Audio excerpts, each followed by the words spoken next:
இன்றைக்கி வந்து தமிழ் சினிமாவுக்கு வந்து கதை இல்லை கதை இல்லைன்றாங்க. நம்மளை மாதிரி ஜேர்னலிஸ்ட்கிட்ட லட்சக்கணக்கான கதைகள் இருக்குது. ஜேர்னலிஸ்ட்டை வந்து நீங்கள் பயன்படுத்தும் போது அவங்கக்கிட்டேருந்து உங்களுக்கு அவ்வளோ கதைகளும் அவ்வளோ டீட்டெயிலும் வரும். தமிழ் சினிமா இயக்குநர்கள்கிட்ட நான் அதை தான் வேண்டி கேட்டுக்கிறேன். நீங்கள் என்ன யூஸ் பண்ணணும்னு அவசியம் இல்லை. நல்ல ரைட்டர்ஸ் எக்கச்சக்கமாக இருக்காங்க, நல்ல ஜேர்னலிஸ்ட் எக்கச்சக்கமாக இருக்காங்க. அவங்கள உங்கள் படத்தில் நீங்கள் பயன்படுத்தும் போது நிச்சயமாக உங்கள் படத்துக்கு வந்து இன்னும் கூடுதலான ஒரு மதிப்பும் நம்பகத்தன்மையும் உண்மைத்தன்மையும் கிடைக்கும் அப்படின்னு நான் நம்புகிறேன். அதிஷாவோட ரைட்டிங் வந்து ஒரு பெரிய ஜேர்னி. ரைட்டிங் வந்து ஒரு தனிப்பட்ட பர்சனல் ப்ராசஸ் ஒரு டைரக்டருக்கு. அவரோட அரசியல், அவரோட பார்வை, அவரோட ஃபிலாசபி, அவரோட ரசனை, சாய்ஸஸ், அப்புறம் டயலாக் ஸ்லாங்லேருந்து பல விஷயங்கள் வந்து அந்த ரைட்டரோட வந்து ஒத்துப்போணும். அந்த டேஸ்ட் வந்து செட் ஆகணும். எனக்கு அதிஷாவுக்கும் செட் ஆகுமான்னு நிறைய டவுட் இருந்துச்சு. அதிஷா பற்றி உங்கள் எல்லாருக்கும் நிறைய பேருக்கு தெரிஞ்சிருக்கும். அவரை கையாளுறது சாதாரண விஷயம் கிடையாது. ஆனால் அது எல்லாத்தையும் மீறி எனக்கும் அதிஷாக்கும் வந்து இந்த ஜேர்னி உருவானது காரணம் ஐ திங்க் ஒரு சின்ன எக்ஸ்சேஞ்ச் ஆஃப் லவ், ஒரு அன்பு இருக்குது அப்படின்னு நினைக்கிறேன். நான் நல்லா இருக்கணும்னு நீங்களும், நீங்கள் நல்லா இருக்கணும்னு நானும் நினைக்கிறேன். அந்த அன்பு தான் எங்களை வந்து ஜேர்னியாக ட்ராவல் பண்ண ஆரம்பிச்சது. அப்புறம் நாங்கள் ரொம்ப நெருங்கிய நண்பர்கள் ஆகிட்டோம். அதிஷா கிட்ட ஒரு அழகான சமூக சாமானிய பார்வை இருக்குது. அது எனக்கு ரொம்ப பிடிச்சிருக்கு. மற்றபடி அவருடைய எழுத்து திறமையை பற்றி பேசுறதுக்கான சூழல் நேரம் நிறையா இருக்கு. நான் அப்புறம் பேசிக்கிறேன். ஒரு சாதாரண மனுஷனா தினமும் காலையில் எழுந்திரிச்சு ஓட்டப்பந்தயத்தில் கலந்துக்கக்கூடிய ஒரு எழுத்தாளன் வந்து நான் இதுக்கு முன்னாடி படித்தது வந்து ஹார்கி முருகாமி தான். What I been think about running when I'm running அப்படின்னு ஒரு நாவல் இருக்கு. ஹார்கி முருகாமி வந்து ஒரு ரொம்ப முக்கியமான எழுத்தாளர். ஸோ எனக்கு அதிஷாவை பார்க்கும்போதெல்லாம், சிங்கப்பூரில் இருக்காரு, நோபல் பரிசு பெற்ற எழுத்தாளர். எனக்கு அதிஷாவை பார்க்கும்போதெல்லாம் ஒரு விதமான ஹார்கி முருகாமியை தான் நான் பார்க்குற மாதிரி இருக்கும். அவர் உண்மையாகவே ஒரு பெரிய ஹார்கி முருகாமியாக வரணும் அப்படிங்கிறது என்னோட ஆசை. வாழ்த்துக்கள் அதிஷா. அனைவருக்கும் வணக்கம். மேடையில் இருக்கக்கூடிய அனைவருக்கும் வணக்கம். நான் வந்து இந்த ஆடியோ லான்ச்சில் என்ன பேசுகிறேன்னு தெரியாமல் அப்படியே ஸ்ட்ரக் ஆகி, ஆக்சுவலாக எனக்கு அன்றைக்கி மைண்ட் பிளாக் ஆகிடுச்சு. ஏன்னா இது எனக்கு ரொம்ப முக்கியமான ஒரு படம். ஒரு 20 வருஷ ஜேர்னியோட ஒரு தொடர்ச்சி இது. ஸோ இன்றைக்கி ஓரளவுக்கு ரொம்ப சந்தோஷமாக இருக்கேன். ரெண்டாவது, உங்கள் எல்லாருக்கும் ரொம்ப நன்றி. நீங்கள் அந்த ப்ரீமியர் ஷோ பார்த்துட்டு நீங்கள் கொடுத்த அந்த வரவேற்பில் தான் இந்த படம் வந்து நல்ல பிக்கப் ஆச்சு, மக்கள்கிட்ட போய் சேர்ந்துச்சு. நீங்கள் வேறு, நான் வேறு இல்லை. 15 வருஷம் ஜேர்னலிஸ்ட்டாக நான் புதிய தலைமுறை ஆனந்த விகடனில் ஒர்க் பண்ணியிருக்கேன். அது அங்கேருந்து உங்கள் அந்த சீட்லேருந்து தான் நான் இந்த சீட்டுக்கு வந்திருக்கேன்.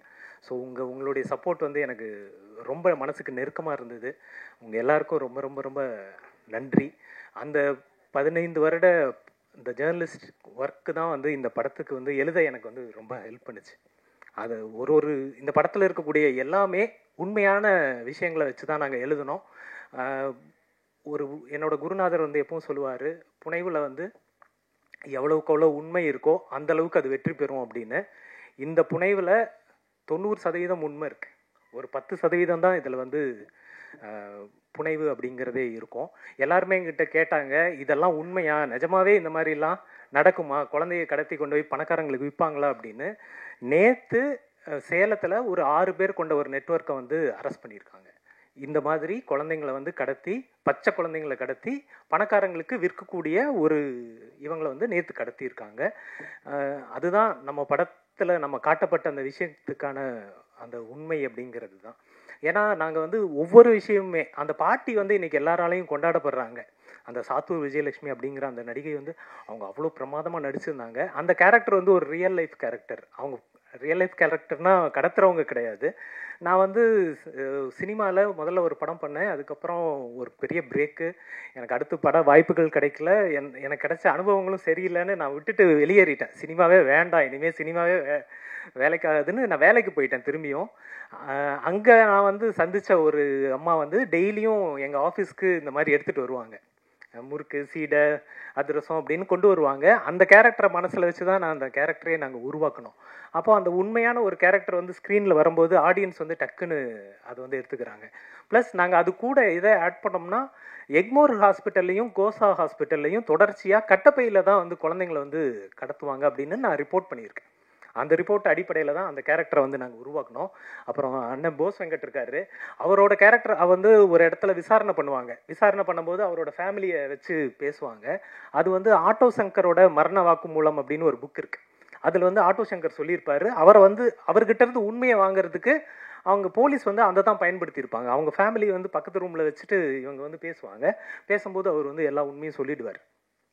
இந்த மாதிரி இந்த படத்தோட எவ்ரி டீட்டெயில் வந்து ஒரு உண்மை சம்பவத்தோட தொடர்ச்சியாக தான் இதுக்குள்ளே இருந்துக்கிட்டே இருந்தது. அதுக்கு தான் அதனால தான் இது வந்து ஆடியன்ஸ் வந்து டக்குன்னு அக்செப்ட் பண்ணிக்கிட்டாங்க அப்படின்னு நான் நினைக்கிறேன். ஏன்னா அவங்க அன்றாட வாழ்க்கையில் தினம் பார்க்கக்கூடிய மனுஷங்க, தினம் பார்க்கக்கூடிய அந்த விஷயங்களை தான் நம்ம படமாக எடுத்திருக்கோம். இன்றைக்கி வந்து தமிழ் சினிமாவுக்கு வந்து கதை இல்லைன்றாங்க. நம்மளை மாதிரி ஜேர்னலிஸ்ட்கிட்ட லட்சக்கணக்கான கதைகள் இருக்குது. ஜேர்னலிஸ்ட்டை வந்து நீங்கள் பயன்படுத்தும் போது அவங்கக்கிட்டேருந்து உங்களுக்கு அவ்வளோ கதைகளும் அவ்வளோ டீட்டெயிலும் வரும்.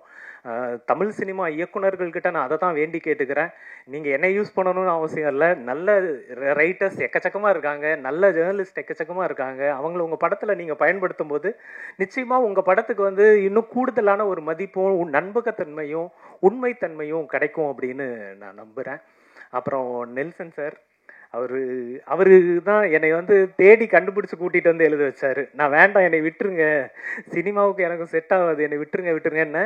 இல்லை நீ தான் இந்த படம் பண்ணணும், என் மேலே இருக்கிற ஒரு நம்பிக்கையை வச்சு அவர் என்னை அழைச்சிட்டு வந்து இது எழுத வச்சாரு. அந்த பாத்திரங்களுக்கும் அந்த காட்சிகளுக்கும் வந்து அதர்வா சாரும் நிமிஷா மேடமும் இவங்க எல்லாருமே வந்து உயிர் கொடுத்து அதை வந்து நான் பார்க்கும்போது நான் என்ன நினச்சி எழுதணும் அது எல்லாமே அது வந்திருந்தது. எனக்கு அதுவும் குறிப்பாக சில சீன்ஸ் எல்லாம் வந்து நான் ரொம்ப மனசுக்கு நெருக்கமாக நான் எழுதியிருந்தேன். அதை வந்து அவங்க அப்படியே உள்வாங்கிட்டு நடித்தது வந்து ரொம்ப சந்தோஷமாக இருந்துச்சு. ஸோ இந்த மாதிரியான படைப்புகளுக்கு வந்து தொடர்ச்சியாக மக்கள் ஆதரவு கிடைக்கணும். நிறைய திரைப்படங்கள் இந்த மாதிரி வரணும் அப்படின்னு நம்புகிறேன். குறிப்பாக இந்த படத்தில் நான் ஒரு விஷயம் சொல்லணும்னு நினச்சது என்னென்னா, இந்த படத்தோட ஒவ்வொரு சீனையும் நீங்கள் எல்லாரும் படம் பார்த்துருப்பீங்க. நீங்கள் யோசிச்சு பார்த்தீங்கன்னா ஒவ்வொரு சீன்லேயும் யாரோ ஒருத்தர் ஹெல்ப் பண்ணிகிட்டே இருப்பாங்க. படம் ஃபஸ்ட்டு சீனில் ஒரு ஆம்புலன்ஸ் டிரைவர் வந்து ஒரு டாக்டர் அந்த மருத்துவமனையில் வேலை பார்க்குறவருக்கு ஹெல்ப் பண்ணுவார். அதுக்கப்புறம் ரமேஷ் திலக் வந்து அவரோட நண்பருக்கு ஹெல்ப் பண்ணுவார்.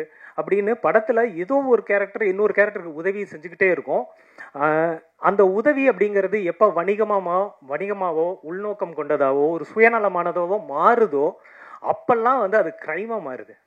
அதுதான் இந்த படத்து மூலமாக நான் வந்து சொல்லணும்னு நினச்ச ஒரு விஷயம். என்னென்னா, நம்ம இன்னைக்கு வந்து உதவி அப்படிங்கிறது பிஸ்னஸாக மாறிட்டு இருக்கு. நம்ம முன்னாடி லிஃப்ட் கேட்டுட்டு இருப்போம், இன்னைக்கு லிஃப்ட் அப்படிங்கிறது வந்து ரேப்பிடோவாக மாறிடுச்சு. இன்னைக்கு எல்லாருமே அதை வணிகமாக மாற்றிட்டு இருக்கோம். எல்லாமே வணிகமாக மாறிட்டு இருக்கிற ஒரு காலத்தில் இருக்கோம் நம்ம. அப்போது ஒரு உதவி அப்படிங்கிறது அது ஆத்மார்த்தமாக நேர்மையாக இருக்கணும். அந்த உதவி அப்படிங்கிறது வணிகமாக பிஸ்னஸாக கிரைமாக மாறுறது அப்படிங்கிறது ரொம்ப ஆபத்தானது அப்படிங்கிறது தான் சொல்ல நினச்சோம். இந்த படம் வந்து அந்த ஹியூமனிட்டியை மக்கள்கிட்ட கொண்டு போய் சேர்க்கணும் அப்படிங்கிற ஒரு நல்ல நோக்கத்தோடு பண்ணோம். அது போய் சேர்ந்துருக்கு.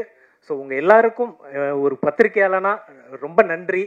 தொடர்ந்து எனக்கு ஆதரவு கொடுக்கணும் அப்படின்னு நான் கேட்டுக்கிறேன். நன்றி, வணக்கம்.